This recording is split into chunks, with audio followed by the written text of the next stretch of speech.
Moving on to the Grayson Waller effect with Yes, boy! Yes, boy! Yes, boy! Yes, boy! Yes, boy! Yes, boy! Yes, boy.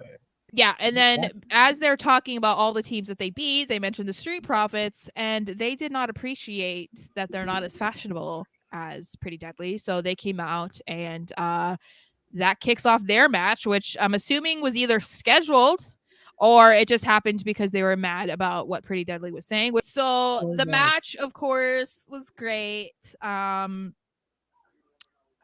Pretty Deadly ends up getting the win with Kit helping to keep Dawkins down while he was being pinned by Elton. So we love it. And Street Profits were very bothered, like in legitimate shock that they lost to Pretty Deadly, which I was like, It was a great win. It was great. Yeah.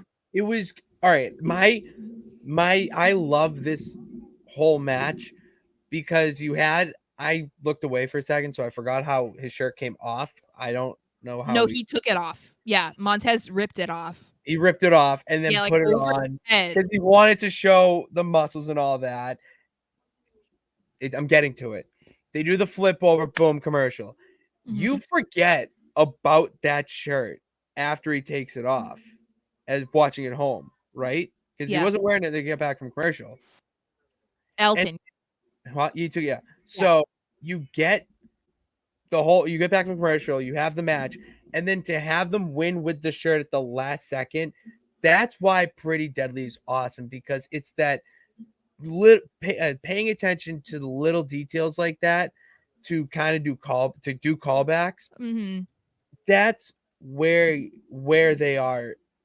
I would say top 3 tag teams right now, with how intelligent they are in the ring and then to be able to back it up with actually putting on solid matches and really into that heel mentality of just doing what they want.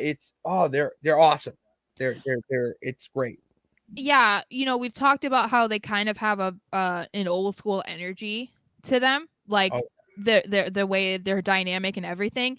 And I think that people don't realize either that they are not related. They weren't childhood friends. Like they literally knew of each other when they started wrestling school, and then they just happened to be like, oh wait, like we have really good chemistry, we work well together, why don't we be a tag team? Like, to me, that makes it even more unique, because you know, like, even though it's been 7-8 years, I think that they've been doing this together or whatever, the way they come off is like that they've been doing this for 15 plus years together, because that chemistry is just top notch.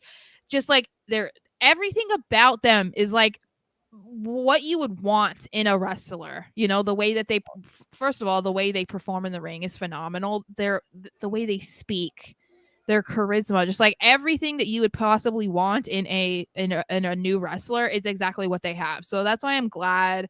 I'm biased and I say it every single week because some people will be like, you're just a big fan and that's why you're complimenting them. No, I mean, yes, but I just mean like, you would be, so yeah. Yes, but I mean, like, even if I wasn't a fan, I would be able to say this about them. You know what I mean? Like, and that's where, yes. Yeah.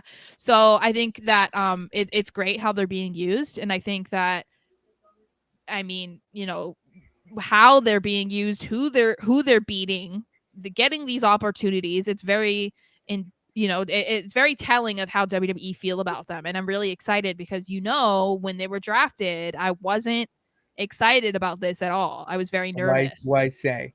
Yeah, well, I should have just listened to Patty Pitt. So anyway, you should listen to the champ, because when the champ speaks, Sarah, you listen. Yeah, but you know what? I'm very moving on.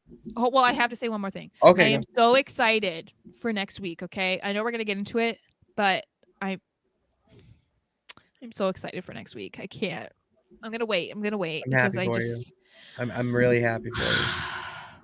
I don't know if that's sarcasm. A little bit both. Okay.